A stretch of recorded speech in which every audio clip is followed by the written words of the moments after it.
नमस्कार दोस्तों, स्वागत है आपका मेरे यूट्यूब चैनल फार्मेसी स्टडी में।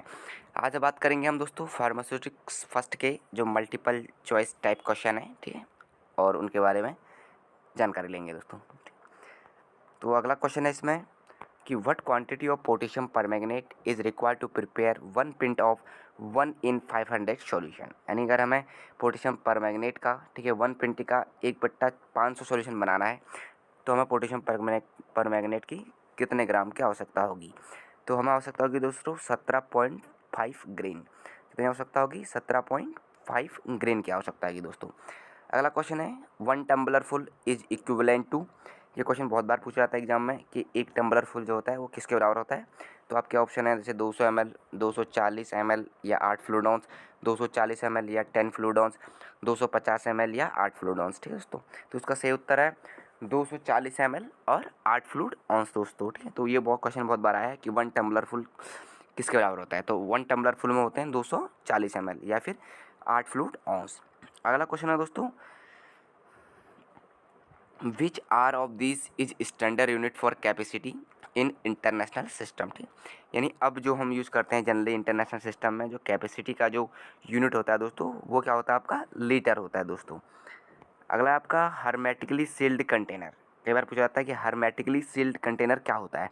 तो आपके ऑप्शन आएंगे जैसे protect loss of product during handling, या फिर is impervious to air, is light resistant, या prevent loss of product from effervescence. तो इसका सही आंसर है दोस्तों इज इम्परविशियस टू एयर। यानी ये क्या होता है, जो हर्मेटिकली सील्ड कंटेनर होते हैं ये एयर को क्या होता है अपने अंदर नहीं आने देते हैं।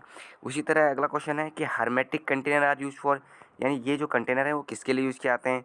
क्या ये ओरल सॉल्यूशन के लिए यूज़ किए जाते हैं, क्या ये पाउडर्स के लिए यूज़ किए जाते हैं, क्या ये इंजेक्शन के लिए यूज़ किए जाते हैं, या नन ऑफ द एबव। तो जितने भी हर्मेटिकली सील्ड कंटेनर होते हैं या जो हर्मेटिक कंटेनर होते हैं दोस्तों वो जितने भी इंजेक्टेबल्स होते हैं, ठीक है, जितने भी इंजेक्शन वगैरह होते हैं उनके लिए होते हैं। यानी जितने भी इंजेक्शन है वो हर्मेटिकली सील्ड कंटेनर में क्या होते हैं? पैक होते हैं, ताकि उनके अंदर जो है आपका हवा ना जा सके दोस्तों। अगला क्वेश्चन है mechanically strong container is required for. यानी हमें मैकेनिकली स्ट्रॉन्ग कंटेनर किस प्रिपरेशन के लिए रिक्वायर होता है? जैसे इंजेक्शन के लिए रिक्वायर्ड होता है? नहीं, क्योंकि इंजेक्शन के लिए हमें हर्मेटिकली सील कंटेनर चाहिए। ऑइंटमेंट है? नहीं, ऑइंटमेंट के लिए भी नहीं। पाउडर्स के लिए नहीं। तो जो एरोसोल्स होते हैं दोस्तों उनके लिए हमें क्या होता है? मैकेनिकली स्ट्रॉन्ग कंटेनर की क्या होती है? आवश्यकता होती है। किसके लिए? एरोसोल्स के लिए। क्वेश्चन है कि mechanically strong container is requirement for, ठीक है। तो मैकेनिकली स्ट्रॉन्ग कंटेनर की रिक्वायरमेंट होती है एरोसोल के लिए। अगला क्वेश्चन है flaking is a problem associated with container made of. Flaking किस प्रकार के कंटेनर की समस्या है? तो फ्लेकिंग जो होती है दोस्तों वो सोडा लाइम ग्लास जब हम बनाते हैं उसके दौरान आने वाली क्या है कि समस्या है। ऑप्शन आपके पास और भी आएंगे, क्या बोरोसिलिकेट ग्लास है, या न्यूट्रल ग्लास है, या फिर नॉन ऑफ द अबव। तो हमें याद रखना है कि जो फ्लेकिंग की समस्या होती है वो सोडा लाइम ग्लास में आती है। अगला क्वेश्चन है दोस्तों soda lime glass is not suitable for parental solution because. Soda lime glass जो होता है वो पेरेंटल सॉल्यूशन के लिए सुटेबल नहीं होता है, ठीक है। यानी जो पेरेंटल सॉल्यूशन होते हैं उनके लिए सोडा लाइम ग्लास सुटेबल क्यों नहीं होता है? क्योंकि ये रिलीज एल्कालिन सॉल्यूशन, क्योंकि इसके अंदर जो भी हम सॉल्यूशन रखेंगे ये उसमें क्या करेगा? एल्काली को क्या कर देगा? रिलीज कर देगा, जिसके कारण क्या हो जाएगा? वो जो प्रिपरेशन होगी वो क्या हो जाएगी? आपकी ख़राब हो जाएगी। अगला क्वेश्चन है sulphured glass is prepared for from soda glass by treating its surface with. यानी जो सल्फर्ड ग्लास हैं वो बनाए जाते हैं आपके सोडा लाइम ग्लास को जब उसकी हम सरफेस को ट्रीट करते हैं किसके साथ?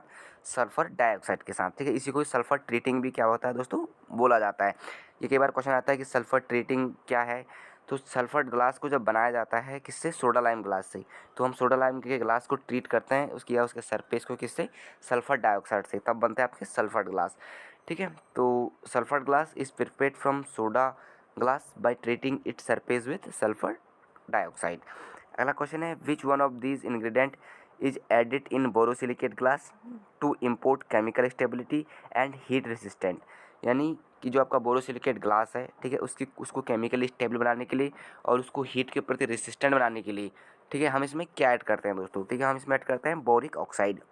ये क्वेश्चन बहुत बार पूछा जाता है कि which of these ingredient is added in borosilicate glass, ठीक है, to impart chemical stability and heat resistance. यानी जो बोरोसिलिकेट ग्लास है उसकी केमिकल स्टेबिलिटी और हीट रेसिस्टेंट को बढ़ाने के लिए हम उसमें क्या ऐड करते हैं? बोरिक ऑक्साइड ऐड करते हैं दोस्तों। अगला क्वेश्चन है ampoules is usually made of. Ampoules जो छोटे छोटे एम्पुल्स होते हैं इंजेक्शन के जो एम्पुल्स होते हैं वो किसके बने होते हैं? वो मिलकर बने होते हैं दोस्तों आपके न्यूट्रल ग्लास के। कई बार ये क्वेश्चन पूछा जाता है कि ampoules is usually made of, तो हमें याद होना चाहिए कि जो एम्पुल्स होते हैं वो न्यूट्रल ग्लास के क्या होते हैं, बने हुए होते हैं।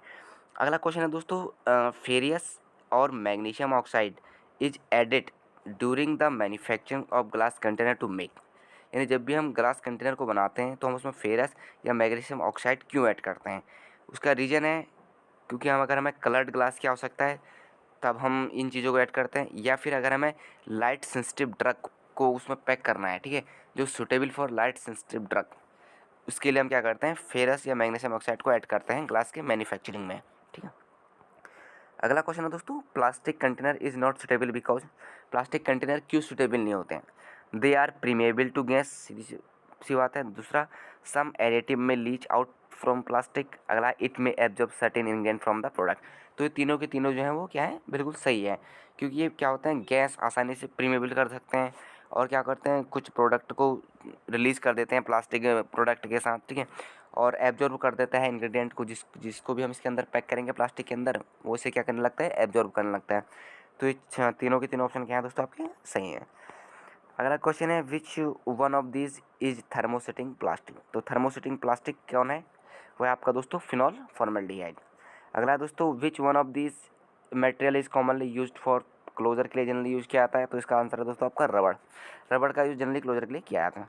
अगला दोस्तों, which one of this is used as vulcanising agent in rubber. रबड़ में वल्कलाइजिंग एजेंट के रूप में यूज़ किया जाता है दोस्तों आपका सल्फर। अगला क्वेश्चन है, glass container should commonly comply with the.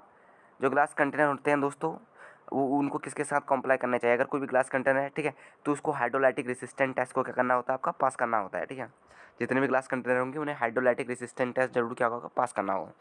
अगला क्वेश्चन है, hydrolytic resistant test is prepared on glass to check. ठीक है, हाइड्रोलाइटिक रेसिस्टेंट टेस्ट में हम क्या चेक करते हैं, तो इसमें हम चेक करते हैं लिबरेशन ऑफ एल्काइली। ठीक है, कोई एल्काइली को वो छोड़ तो नहीं रहा है प्रोडक्ट के साथ, उसको देखते हैं। अगला आता है दोस्तों, in aerosol regulation of dose is concern with. ठीक है, एरोसोल में जो रेगुलेशन ऑफ डोज होती है वो कंसर्न होती है आपकी दोस्तों मेटेराइट वैल्यू के साथ। अगला क्वेश्चन है, in aerosol dip tube is usually made of. ठीक है, जो एरोसोल्स की जो डिप ट्यूब होती है वो किसकी बनी होती है दोस्तों, वो बनी होती है पॉलीप्रोपाइलिन की क्या होती है दोस्तों, बनी होती है। तो इसी प्रकार के और बेहतर वीडियो देखने के लिए दोस्तों आप मेरे यूट्यूब चैनल फार्मेसी स्टडी को लाइक और सब्सक्राइब करना ना भूलें। तब तक के लिए दोस्तों धन्यवाद।